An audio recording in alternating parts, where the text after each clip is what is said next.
10 years ago, or a little over that now, when I was about to publish my first book, which is a biography of Sergeant Schreiber, who's the founder of the Peace Corps, I was seized by terrible anxiety about the book tour that the publication would entail, which involved live radio and television appearances and making public presentations in front of sometimes rather large audiences.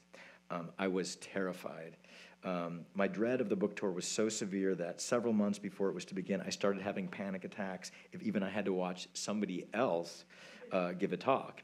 And this is, again, a true story. I even had panic attacks triggered by watching actors playing fictional characters giving talks. So I was watching the movie, of all things, Mean Girls, which is starring Lindsay Lohan, and when the character played by Tim Meadows was playing the principal of the school, got up and had to give a speech to the student body.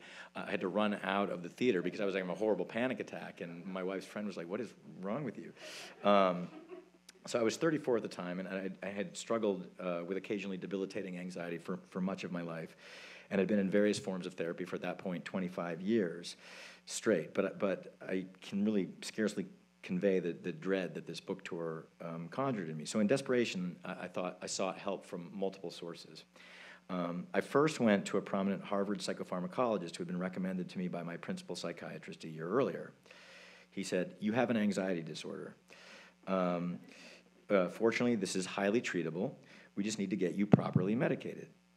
And so when I gave him my standard objections to reliance on medication, my worry about side effects, concerns about drug dependency, discomfort with the idea that taking pills might affect my mind and somehow change who I am, he resorted to the cliched but nonetheless potent diabetes argument, which goes like this. Quote, "Your anxiety has a biological, physiological, genetic basis. It is a medical illness just like diabetes is.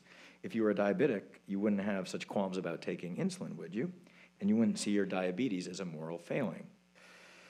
So I'd had versions of this discussion with various psychiatrists many times over the years, and I'd try to resist whatever the latest drug was, feeling that this resistance was somehow noble or moral, and that reliance on medication evinced weakness of character, and that my anxiety was an integral and worthwhile component of who I am, and that there therefore was redemption in suffering, until inevitably my anxiety would become so acute that I'd be willing to try anything and I'd go on yet another medication. So as usual, I capitulated, and as the book tour loomed, I once again started a course of benzodiazepines, Xanax during the day and Klonopin at night, and I elevated the dosage of the antidepressant I was already taking, Celexa and SSRI. But even at that point, relatively drugged to the gills, I remained filled with dread. So I went separately to the nationally renowned Center for Anxiety Disorders at Boston University, which specializes in what's, and everyone here probably knows, cognitive behavioral therapy, or CBT, the emerging treatment of choice for both depression and anxiety disorders, among many other things. So after going there and being evaluated by a couple of graduate students and giving a set of formal diagnoses, I was assigned to a young but highly regarded Stanford-trained psychologist specializing in CBT.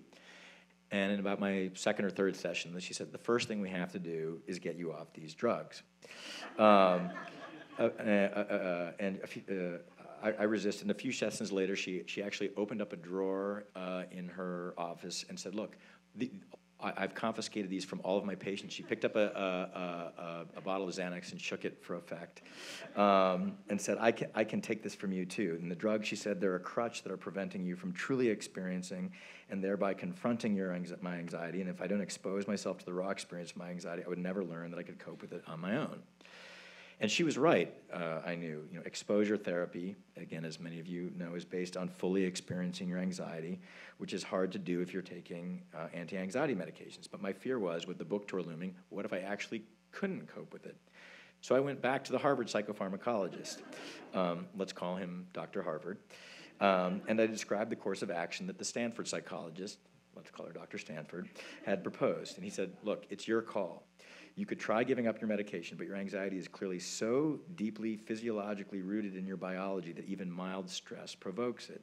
Only medication can control your biological reaction, and it may well be that your anxiety is so acute that the only way you'll be able to get to the point where any kind of behavioral therapy can begin to be effective is by taking the edge off your physical symptoms with drugs." So I said, well, what if I get addicted to Xanax and have to be on it for the rest of my life? Benzodiazepines can be dependency-inducing, and too sudden withdrawal can induce side effects, and sometimes you need to take more and more in order to get the same effect. And he said, so what if you do? I have a patient coming in this afternoon who's been taking Klonopin for 20 years. She couldn't live without it. So I went back to Dr. Stanford, and at my next session, I told her I was afraid to give up my Xanax, and I related what Dr. Harvard had said to me. She looked crushed and betrayed, and I thought she was maybe going to cry. So after that, I stopped telling her about my visits to Dr. Harvard, and my continued consultations with him felt somewhat illicit. And I have to say, Dr. Stanford was more likable and more pleasant to talk to than Dr. Harvard. And I felt like she tried to understand what caused my anxiety and seemed to care about me as an individual personality. Dr. Harvard, on the other hand, seemed to see me as a type. You know, he saw anxiety patient to be treated with a one-size-fits-all solution, which was medication.